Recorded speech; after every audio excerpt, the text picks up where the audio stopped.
Bisaya ay ice, kung sa Tagalog ay ilo. Ano naman ang English? Shooter!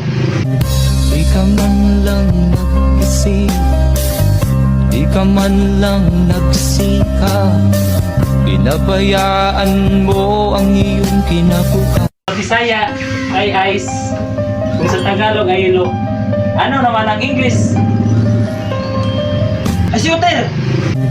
Di ka man lang nag-isip, di ka man lang nagsika, pinabayaan mo ang iyong kinabukasan. Bisaya ay ice, kung sa Tagalog ay ilo. Ano naman ang English? Shooter! Di ka man lang nag-isip, di ka man lang nagsika, pinabayaan mo ang